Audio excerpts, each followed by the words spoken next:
Hey, it's NPR's Book of the Day. I'm Andrew Limbong. Now that Christmas is over, cookie season is done. The reign of cookies has ended. Goodbye, cookies. Hello, cakes? Today, we've got two cookbooks for you covering baked goods, specializing in cakes. Up ahead, we've got Paul Hollywood from the Great British Bake Off on the pod. But first, if you find baking a cake intimidating, Dorie Greenspan's cookbook, Dorie's Anytime Cakes, is all about simple, homey cakes. Not the kind that are as tall as skyscrapers, sort of dangling nervously as you carry it somewhere. I'm talking blondies, a simple marble cake, cakes that Greenspan calls welcoming. She talks to Here and Now's Robin Young all about that and the perfect cake to bring to a party. That's ahead. This message comes from BetterHelp. As a dad, BetterHelp President Fernando Madera relates to needing flexibility when it comes to scheduling therapy.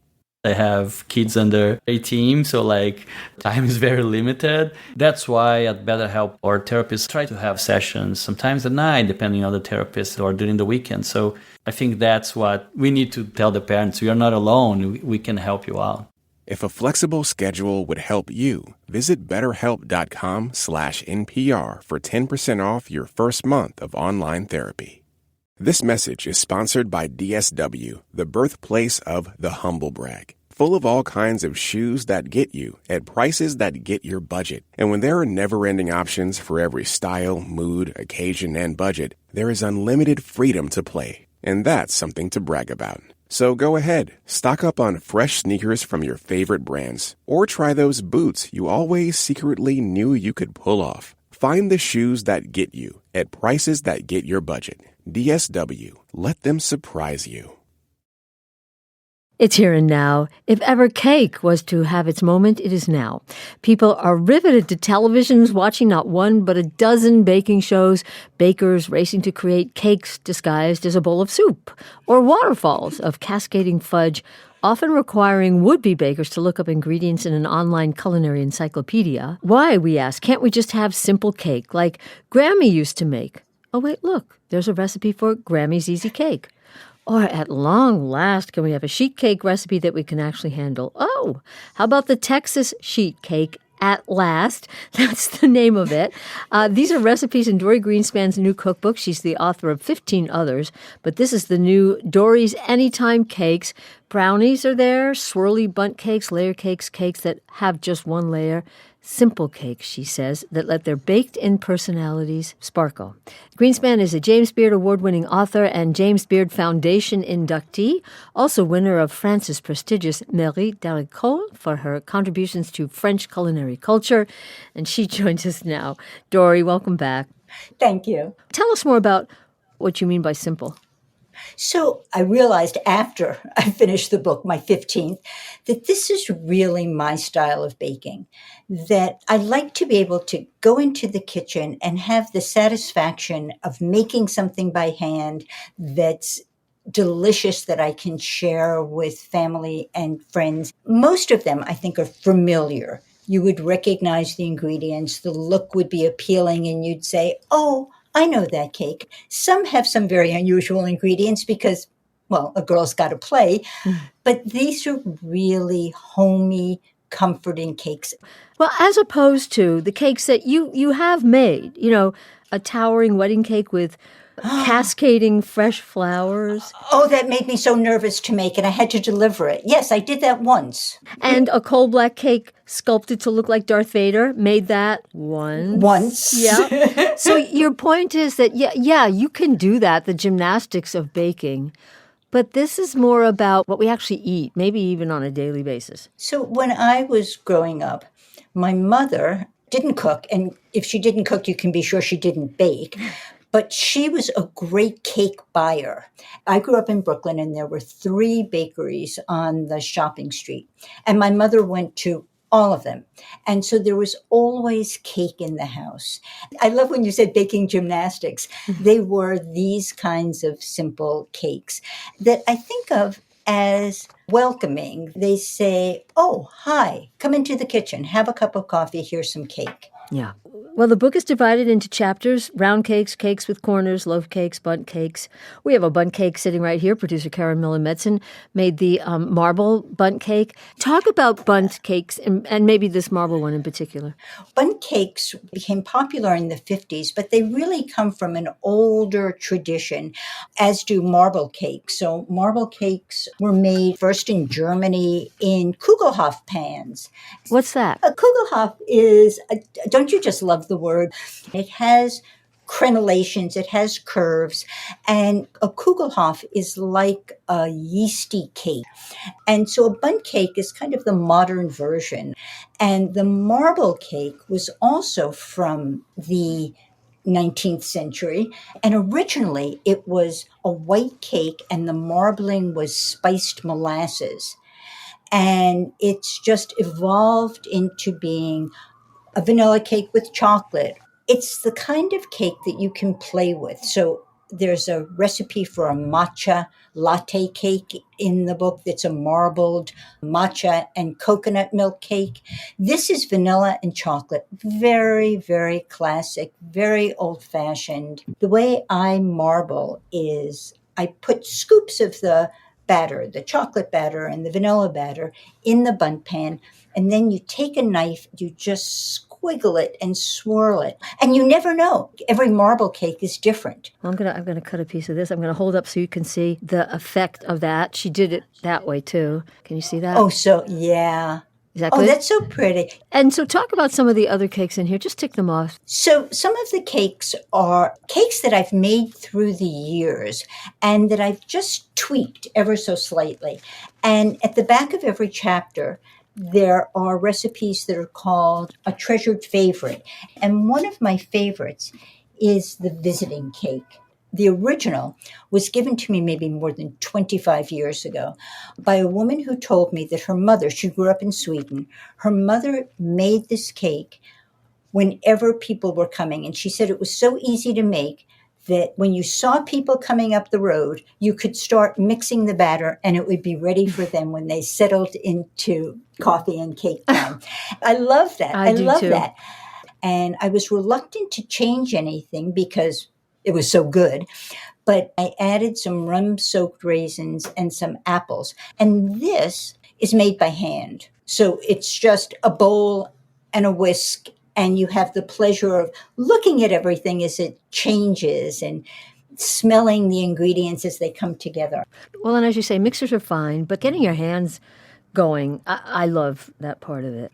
Talk about the Texas sheet cake, At Last, which is the At name of it. Last. I love the idea that the one thing you learn the hard way, you know you have to wait for the cake to cool before you frost it. Otherwise, you sit there at the party and watch the top layer slide off off the bottom. But in this, you purposefully pour hot Yes. icing over a hot cake. Well, the Texas sheet cake has been around for a very long time, but I had never made one.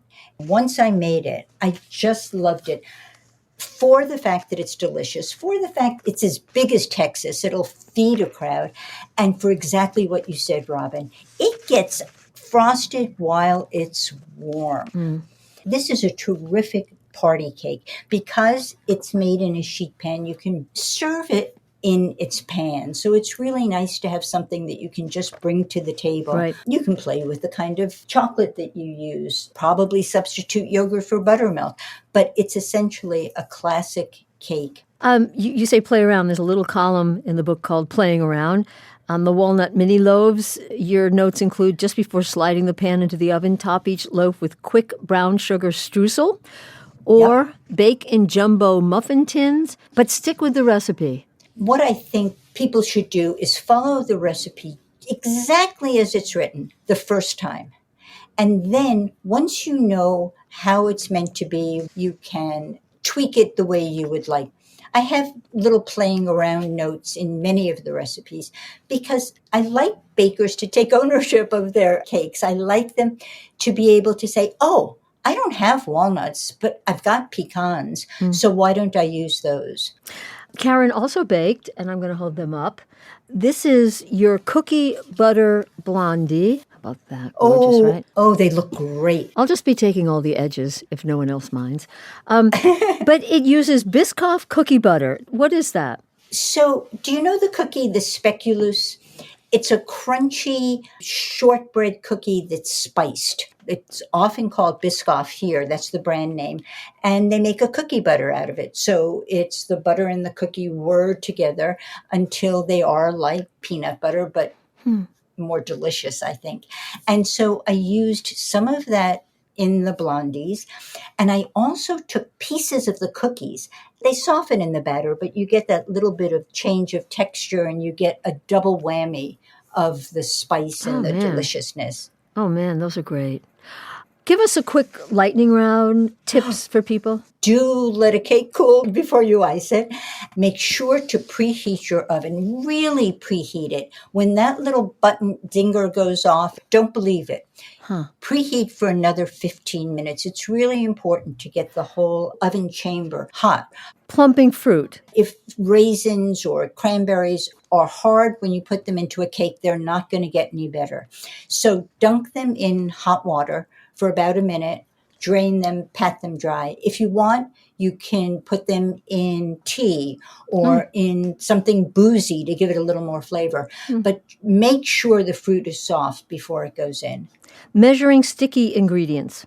Oh, if you've got molasses or honey and you've got oil in the recipe, pour the oil into the measuring cup, pour it out, and then put your sticky stuff in the oiled cup. And then it will just slide out. What a great idea.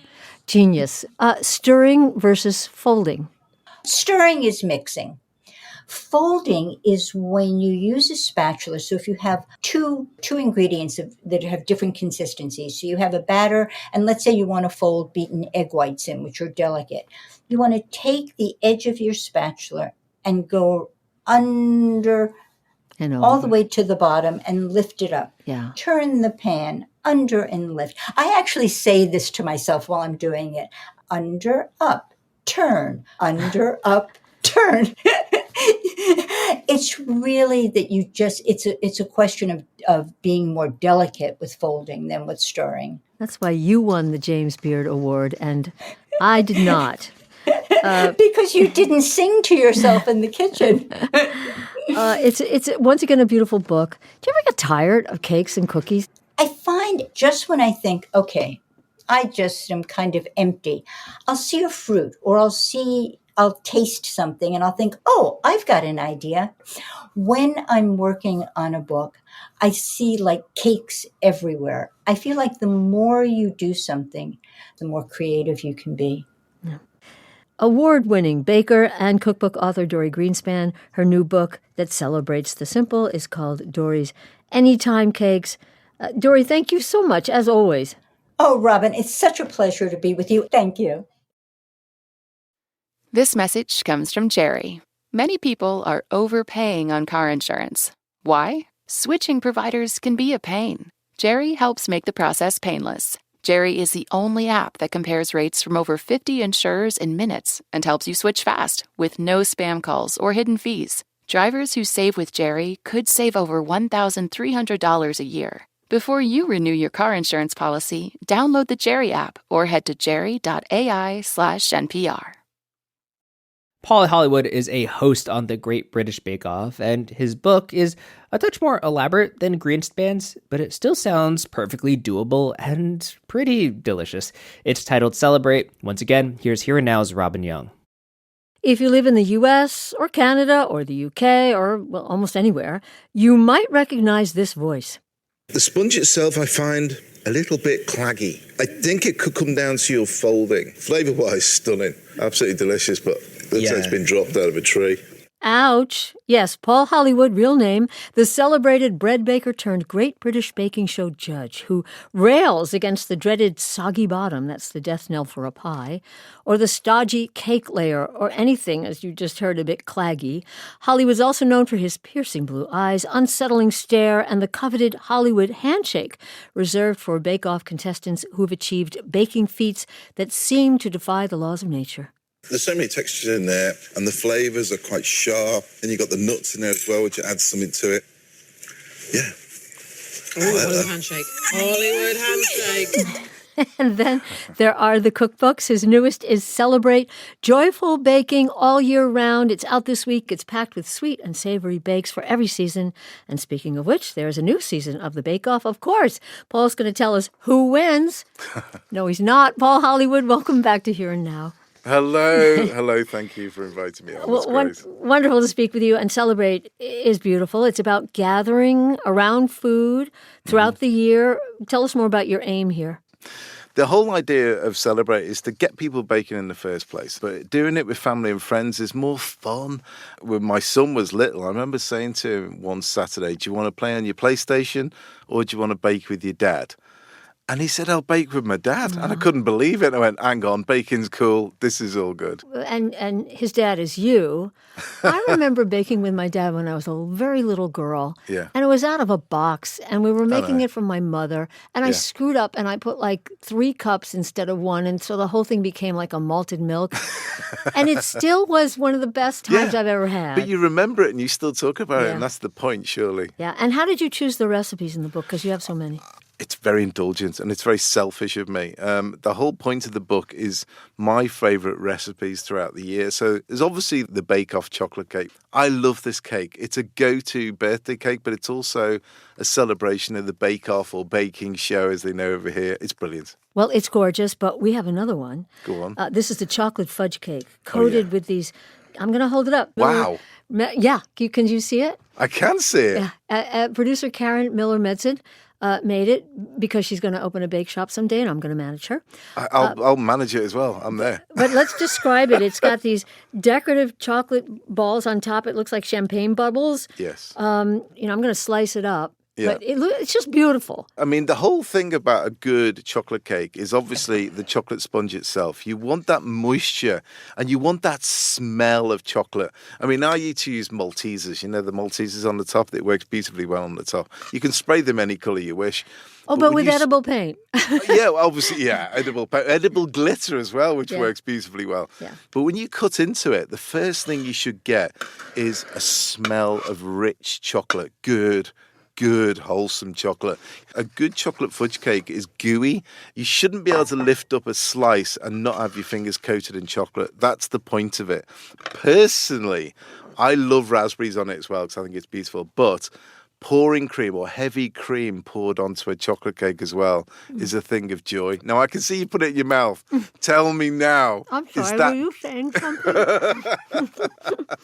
Is that delicious? It is so rich. Yeah, it's such a rich taste. And then you've got the crunch of these little thingies. Yeah. But it balances, you see, so you feel like you want another slice. I am still. You're looking at it now going, on this slice.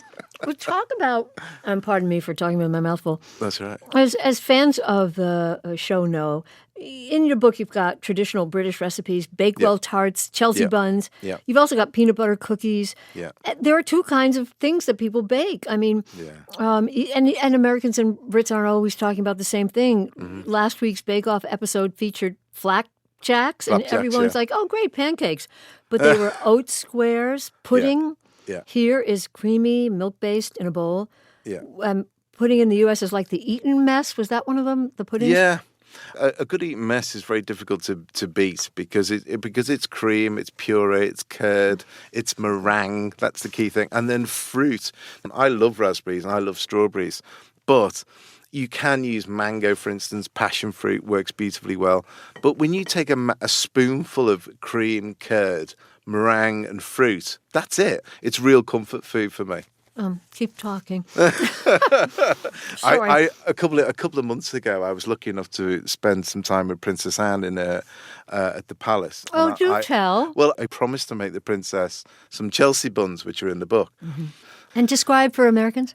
Oh, a Chelsea bun is basically a dough which is rubbed in butter and it's got a little bit of cinnamon on. Then it's got raisins and sultanas inside it with grated orange. Sultanas? Which you roll up. Yeah, sultanas. Juicy raisins. Think of them as juicy raisins. Mm-hmm. Roll them all up and then you cut them a bit like a pan of raisin so it's inverted like a swirl. And you prove and bake these and then glaze them with apricot jam and then an orange icing on top of that.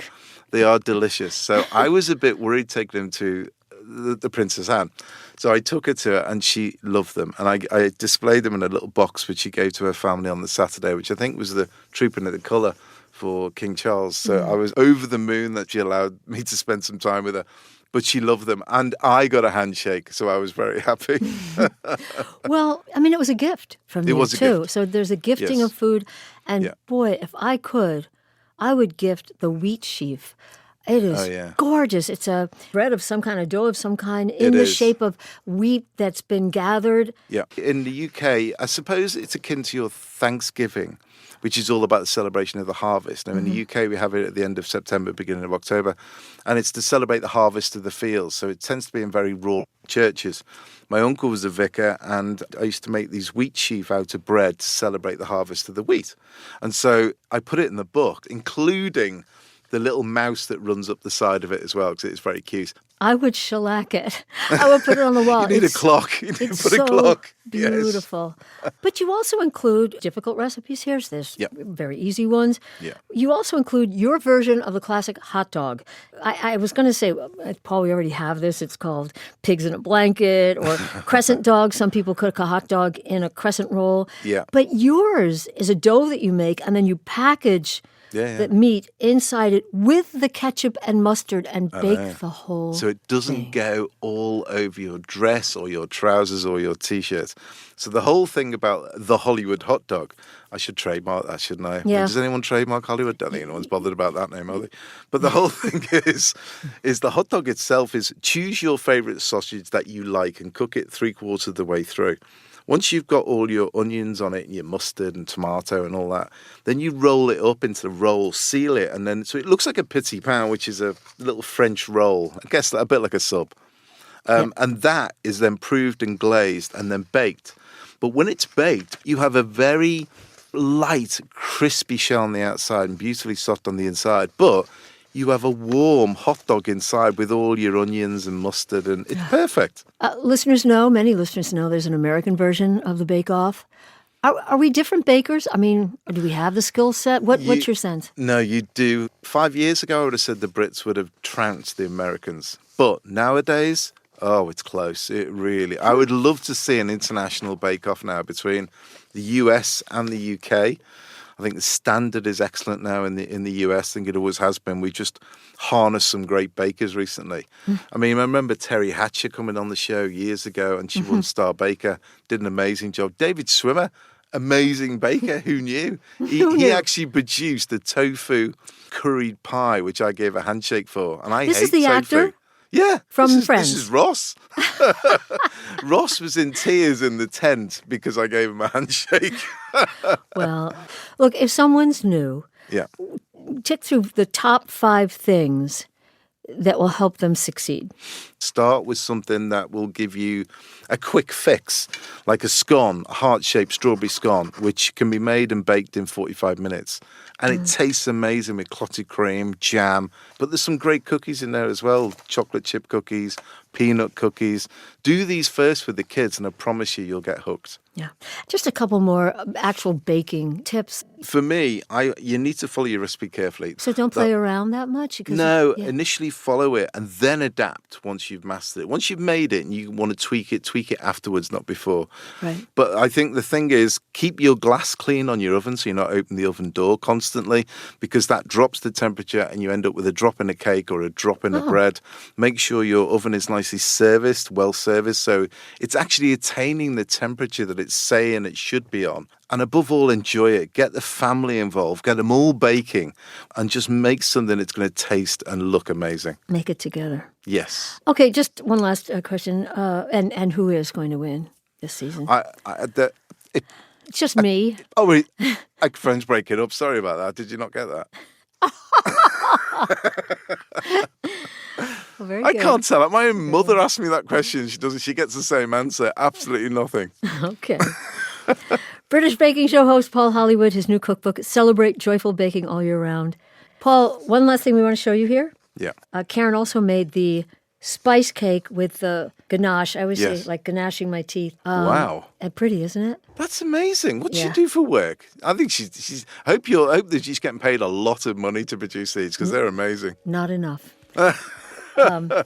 That looks amazing. Get a handshake for that one. There you go. There's your handshake. There's your handshake down the lens. There you go. There you go. Made her day. Paul, thank you so much. My pleasure. Thank you very much. And that's it for this week on NPR's Book of the Day. Let us know what you think. You can write to us at bookoftheday@npr.org. I'm Andrew Limbong. The podcast is produced by Chloe Weiner and Ivy Buck and edited by Megan Sullivan. Our founding editor is Petra Mayer. The show elements for this week were produced and edited by Adriana Gallardo, Milton Guevara, Emiko Tamagawa, Todd Munt, Martin Patience, Jacob Fenston, and Karen Miller-Medson. Yolanda Sanguini is our executive producer. Thanks for listening.